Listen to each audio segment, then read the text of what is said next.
Hello there, everybody. How's it going? Welcome back to Good Game of Fun. This is me, THP, talking to you guys yet again on another beautiful day where we're all alive and well. Hopefully, all of you guys are doing well too. Now, let's talk about PlayStation. And no, I don't mean PlayStation as in like Sony censoring the hell out of Japanese games. I've had enough of talking about that, honestly. That whole situation just really sucks. You know, we've been getting some new information about, the Japanese developers having to receive approval from American people in California because apparently their headquarters got moved over there. So they gotta, translate all of their shit to English. But of course, a bunch of American dudes from California trying to, analyze and, check all of these Japanese games with a lot of fan service. Clearly, they're not gonna like it, which completely explains all of the censorship that's been going on with their new policies. I can definitely try and, metonymize all of that whole situation by just putting an NPC SJW meme on the screen, but I'm not gonna do that. I know that is more complex than that, but I don't really want to make a follow-up video to that. I feel like that's too little information, unless there's a whole other batch of games getting censored and we're seeing photo evidence of that. Then maybe I'll make a whole nother video on that. But for now, people have already filled me in the comments, so thank you. That whole situation sucks, so you guys know what to do, with the petitions and all that.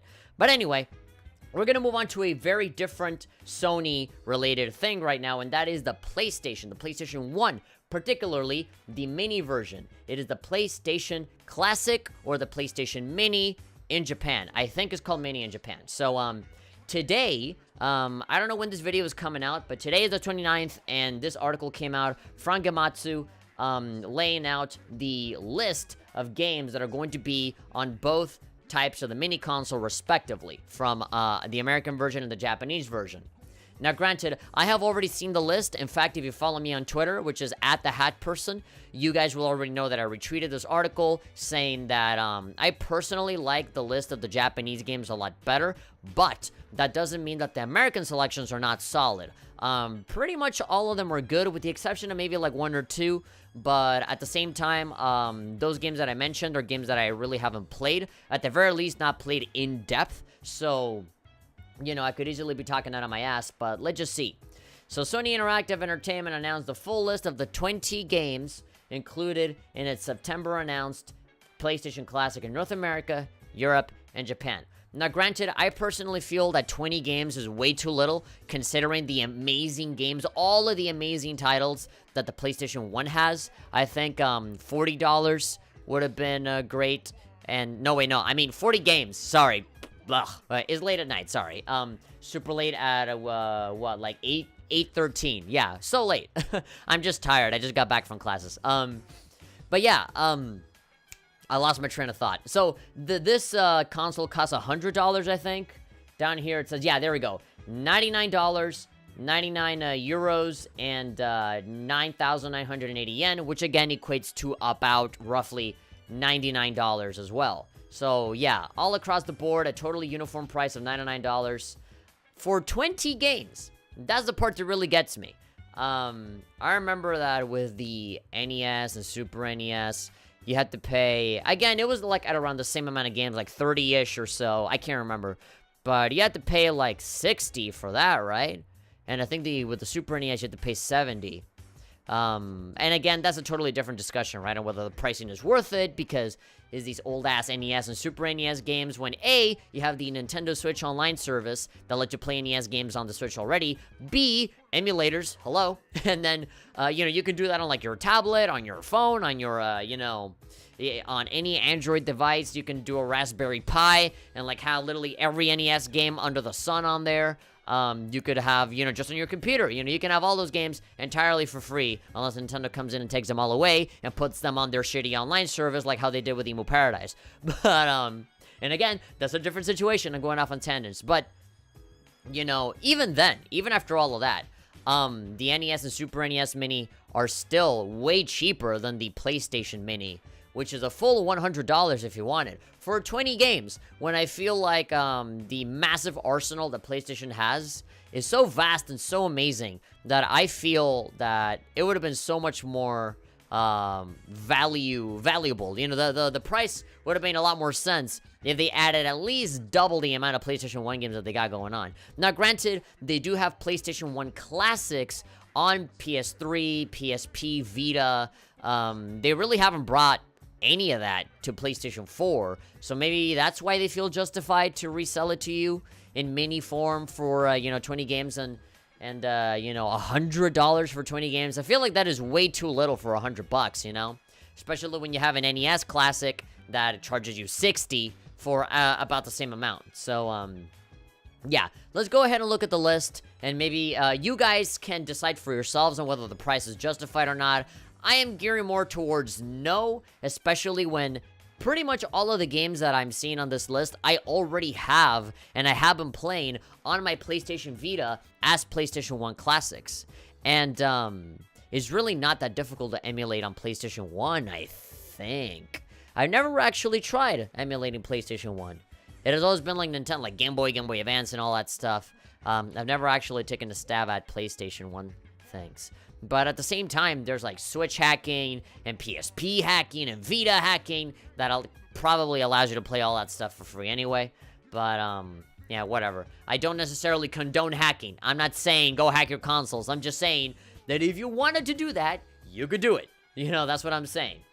Okay, so this is the North American and European list. North America and Europe both will have the same list of games. The Japanese one is the only one that will differ. So, we have Battle Arena Toshinden, and I've already played this as a 2D fighting game, and I do think it's really good. It's a really, really fun fighting game. I think this deserves a spot here. Now, granted, there are so many different fighting games you can choose, and I think this one is a good one of those.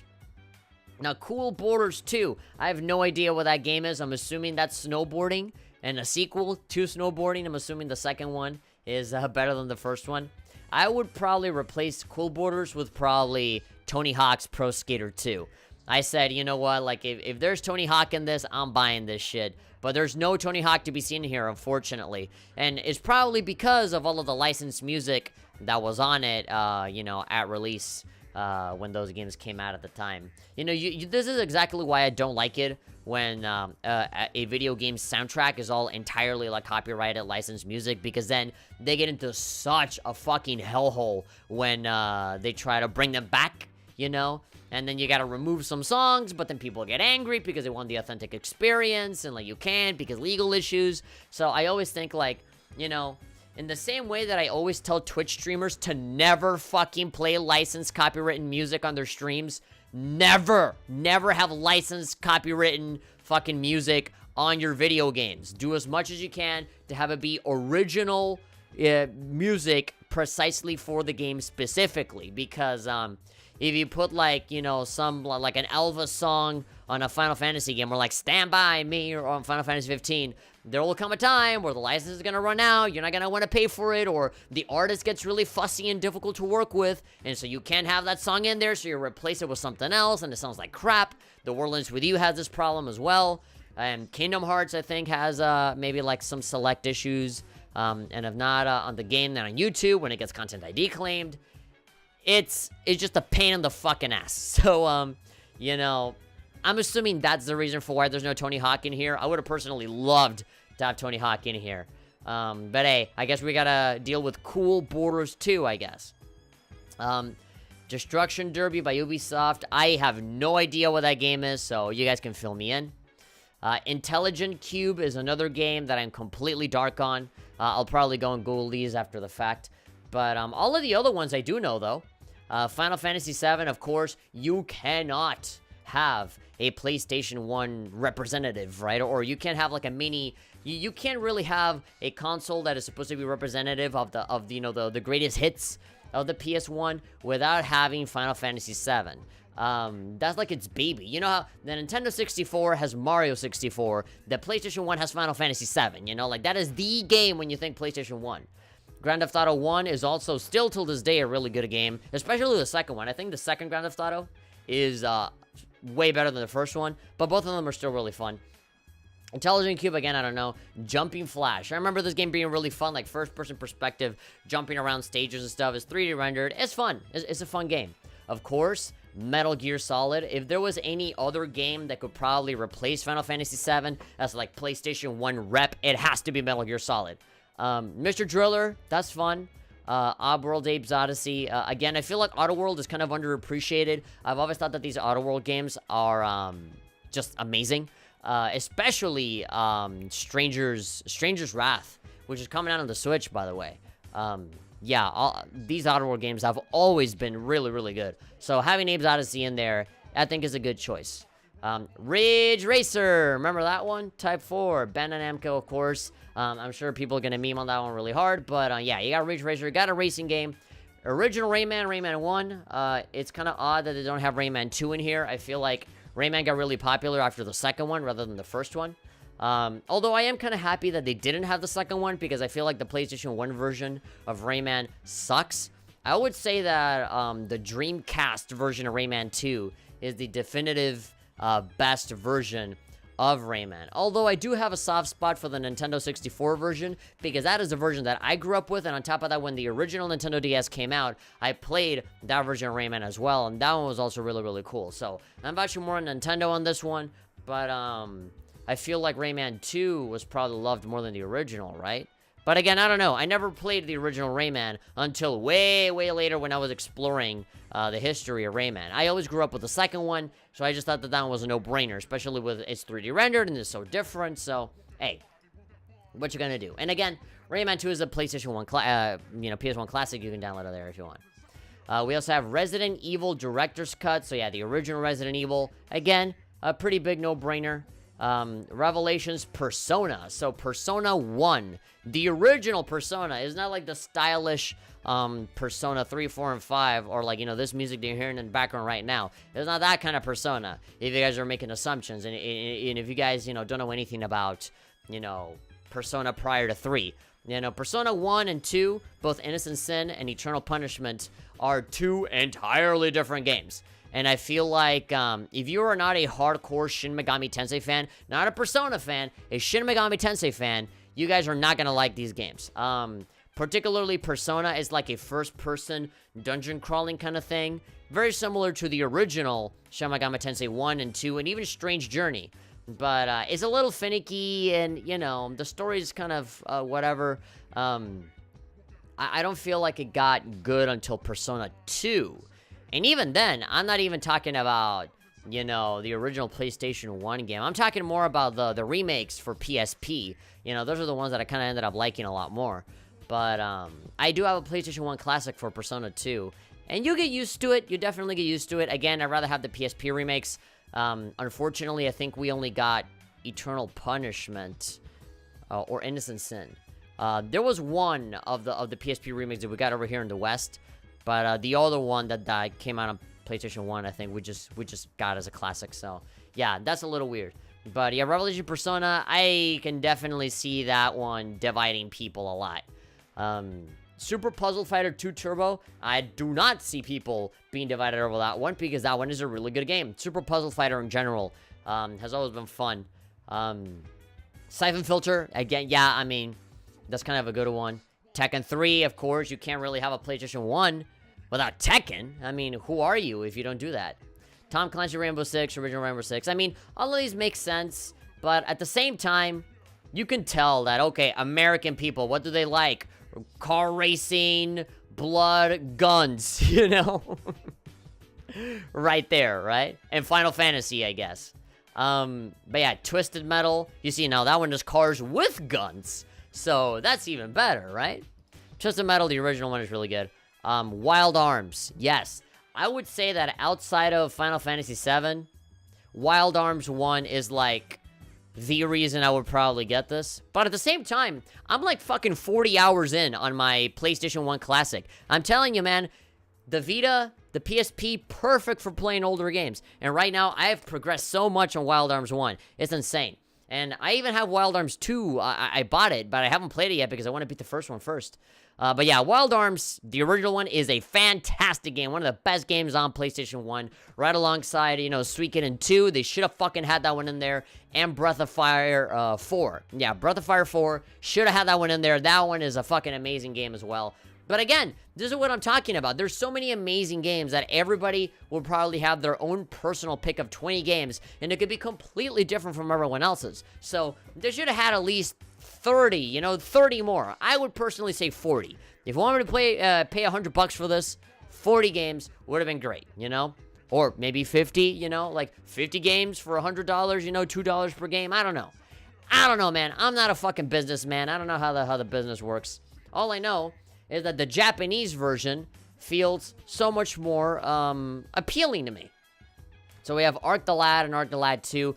I have unfortunately never played the Arc the Lad games. I do see them when I'm searching through the PlayStation Store quite frequently. I don't know if those are good. I mean, I got a sequel, so I don't know. Armored Core, fuck yeah, From Software. Battle Arena Toshinden is also in this. Final Fantasy VII is also in this. G Darius. So G Darius is kind of like R-Type, and that is like a side-scrolling shooter. Those are cool, and G Darius is a particularly good one. It got like a remake recently, so yeah, it's alive and well and good. Gradius Guidance. So again, Gradius, I think, correct me if I'm wrong, is also like a side-scrolling shooter kind of thing, and that's also really fun. G Darius and Gradius. Intelligent Cube, again, I don't know what this game is, I'm sorry. Jumpin' Flash, awesome. Metal Gear Solid, double awesome. Mr. Driller, yeah, I remember Mr. Driller being fun, but when I think about, again, PlayStation 1, like, iconic games, Mr. Driller is not necessarily the one that I'm thinking about. I'm probably thinking about Japanese RPGs. That's what I feel the PlayStation 1 really excelled at, Where's Vagrant Story? Where the fuck is Vagrant Story? But where's Xenogears? Jeez. I could go on and on. I can give you a fucking Xenogears or Xenosaga game or Vagrant Story or, Legends of Mana. There's so many. Fucking, I would say Chrono Trigger, but the PS1 version of Chrono Trigger really fucking sucks. It's really slow. And the Super NES, I think, already has Chrono Trigger, right? So, yeah. There's no use in having, the same game on two different consoles. So, I get that one, but still. Yeah, so Ridge Racer is still there. Resident Evil is there. This is the Japanese version of the PlayStation Mini. So I'm assuming that is not called Resident Evil in Japan. Rather, Biohazard. So the original Biohazard Director's Cut. Revelation Persona's in here. Saga Frontier. From Square Enix. Puzzle Fighter. Tekken, Wild Arms, and G. Or Psy, I guess. I don't know what that game is. I have no idea. But, yeah, man. Just on the fact, yeah, you like, again, ships, arcadey style shooty ships, more RPGs, or, mech fighting, more anime-ish, type of stuff. Parasite Eve, man. Parasite Eve, Puzzle Fighter, Tekken. Like, this seems more Japanesey to me, and of course, that is what appeals to me more. And it's like, what do we want for the American ones? Guns, cars with guns, army guns, more guns, gore, horror stuff with Rayman, cars, more military dude with gun, Grand Theft Auto, literally, like, they were trying to see, like, the chart says that Americans like the shooty gun with the car and the violence, so they went with that. Oh, and Cool Borders 2, yeah. But yeah, the Japanese one, I don't even care about the text in it, all of these games seem so much more interesting, and I'm willing to get these so much more than the American one. But again, those are my sensibilities, those are my tasting games. I would personally add, like, if it was my list, like, probably, like, 35 of these games would be JRPGs, and, like, 5 of them would be something different, and one of them would definitely be Tony Hawk's Pro Skater 2. But yeah, there's trailers for these, but I honestly don't see the use in me actually watching them, because it's literally just footage. It's just gameplay footage of all of these older games. If you, forget what they look like and you want to know, there's Persona right there with its battle system. Puzzle Fighter is definitely a really good one.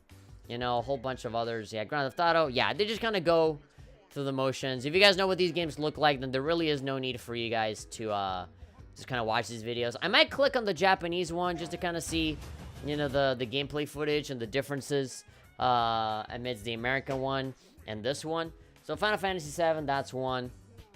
Yeah, Battle Arena Toshinden.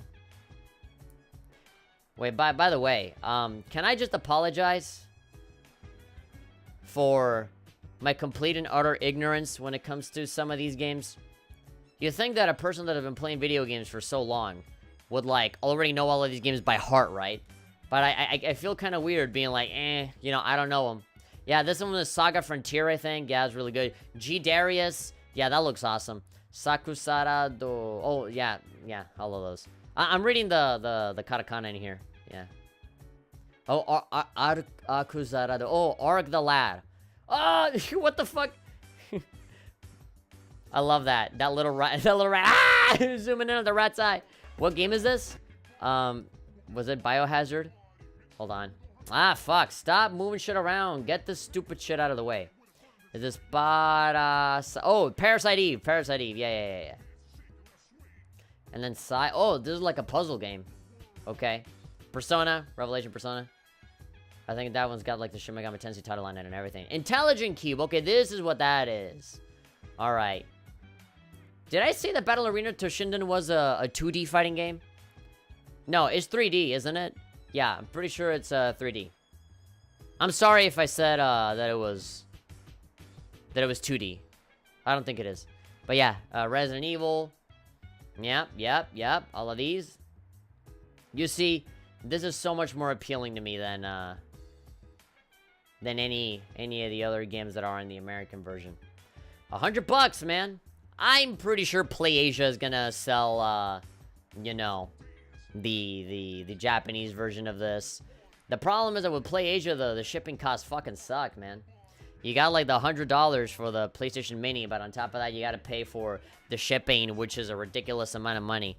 But hey, at least they're not J-List. Where like in J-List, they charge you like fucking $60 just for the shipping alone. God, fucking sucks. But yeah, man, that in a nutshell is the PlayStation Classic, the PlayStation Mini. I mean, I can't help but get hyped about it, you know?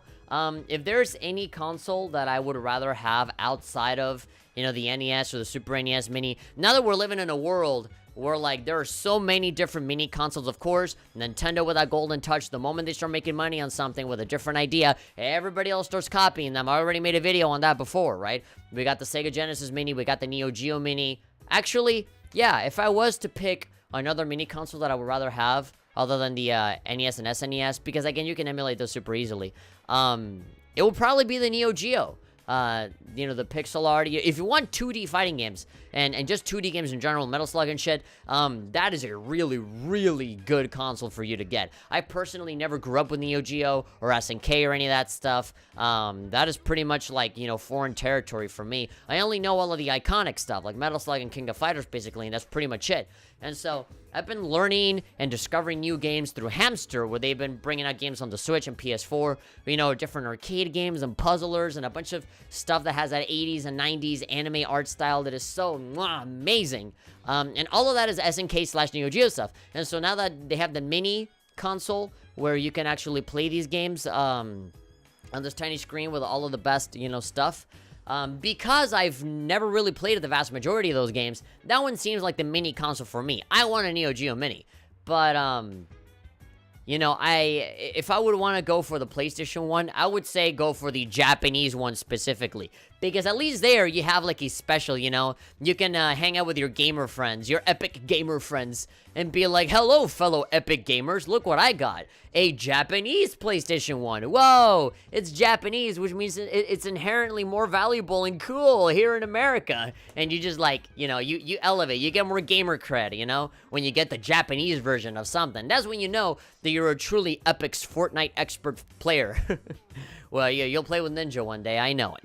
But, yeah, I mean, that's pretty much all I have to say. The comparisons are very evident, because they definitely were looking at the demographic and what certain demographics would want. The American one, cars, guns, shooting, military, cop bullshit, Grand Theft Auto and stuff.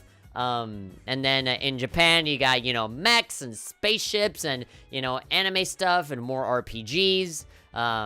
Yeah, Final Fantasy, all that stuff of the sort. More Square Enix stuff just in general. So you can definitely see the divide there, the cultural divide right there.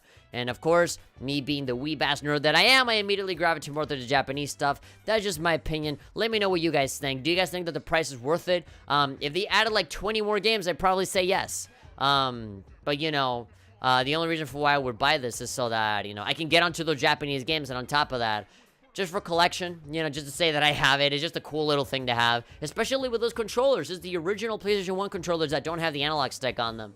So, and that's cool. I've never tried those controllers. I always grew up with the PlayStation 2 controllers that already had the joysticks on them. So, yeah, that'll definitely be like a thing for collection for me. So, if you guys enjoyed this video, be sure to give it a like. And of course, you can subscribe, hit that bell icon, comment whatever you want. Let me know what you guys think about this. And of course, you can follow me on any of the social media links down below. This has been me, THP, signing off, and I'll talk to you guys next time. Bye-bye.